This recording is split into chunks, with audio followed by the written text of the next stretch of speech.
De Villiers, Fronde, sondage, pourquoi le ciel s'assombrit pour Emmanuel Macron. La démission du général de Villiers tombe d'autant plus mal qu'elle intervient au moment où le quinquennat entre dans le dur des réformes annoncées, qui commencent à susciter des remous jusqu'au sein de sa large majorité.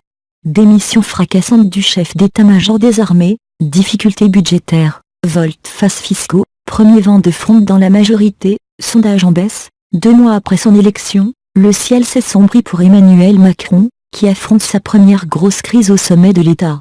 En démissionnant, Pierre de Villiers met en évidence la contradiction entre un chef de l'État qui, depuis son investiture, vante l'importance qu'il accorde à l'armée, et une coupe budgétaire où celle-ci est la plus grande perdante. De quoi alimenter le soupçon d'un président qui ne tient pas ses promesses, reproche incessant qui avait miné François Hollande et qu'Emmanuel Macron veut avant tout éviter, a confié un de ses proches à l'AFP. Cette démission tombe d'autant plus mal qu'elle intervient au moment où le quinquennat entre dans le dur des réformes annoncées, qui commencent à susciter des remous jusqu'au sein de sa large majorité. À commencer par les efforts d'économie demandés cette semaine aux collectivités locales, qui craignent que la suppression de la taxe d'habitation n'aboutisse à les priver de toute liberté d'action. Des débats existent aussi dans la majorité sur le texte du projet de loi de moralisation, notamment sur le devenir de la réserve parlementaire ou des futures règles de fonctionnement des frais des parlementaires. Les coupes budgétaires abruptement annoncées début juillet ont par ailleurs crispé plusieurs secteurs, en particulier l'enseignement supérieur, débordé par un afflux d'étudiants dont des dizaines de milliers sans affectation sur la plateforme d'admission post-bac APB, la justice, où les magistrats qui espéraient une bouffée d'oxygène sont extrêmement inquiets des réductions de crédit, ou encore l'intérieur, qui devra réduire son budget de plus de 500 millions d'euros. Autre dossier explosif, le sort de l'équipementier automobile GM&S, deuxième employeur privé du département fortement désindustrialisé de la Creuse.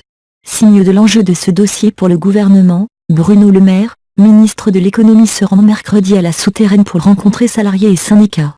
En revanche, Emmanuel Macron a très vite réglé la semaine dernière une crise potentielle avec les milieux d'affaires qui le soutiennent, furieux d'un possible report des baisses de l'ISF et des charges des entreprises. 5 jours après le discours d'Édouard Philippe qui semblait reporter ces baisses à 2019, au vu du déficit budgétaire à résorber, l'Élysée est intervenu pour que ces baisses commencent dès l'an prochain. Au risque de paraître favoriser les plus aisés, même si la taxe d'habitation elle aussi doit commencer à baisser. Éviter la fronde. Les ordonnances sur la loi travail, elles, ont pour l'instant été votées sans remous à l'Assemblée jeudi. Pour éviter tout risque de fronde, le président a effectué mardi soir une visite surprise auprès des députés de sa majorité.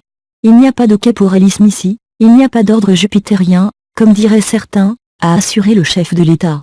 Il en a pourtant profité pour les inciter à l'exigence et à garder comme boussole ce qu'attendent les gens et ce qui est bon pour le pays. Une réponse aux rares élus LREM qui ont émis publiquement quelques critiques comme Jean-Jacques Bridet, président de la commission de la défense de l'Assemblée qui a regretté la coupe de 850 millions dans le budget de la défense. Emmanuel Macron a jusqu'ici réussi à régler d'autres crises potentiellement graves. Ainsi l'affaire des assistants parlementaires du Parlement européen, mettant en cause le MoDem, s'est terminée par la démission de François Bayrou, un allié encombrant. Emmanuel Macron a pu remanier son gouvernement avec des spécialistes et des proches. Il doit aussi surveiller sa popularité, capitale pour ce dirigeant qui veut communiquer directement avec les Français sur les réseaux sociaux. Or même s'il reste très populaire avec 66% de bonnes opinions en juillet, Emmanuel Macron a perdu 3 points par rapport à Gillin et Édouard Philippe a cédé 7 points à 53%. Cette crise a redonné du tonus à l'opposition. Les députés LR ont dénoncé la dérive d'un pouvoir personnel. Pour la présidente du FN Marine Le Pen, la démission de M. de Villiers illustre les dérives très graves et les limites très inquiétantes de M. Macron. On n'est plus dans une démocratie, a accusé Éric Coquerel, LFI.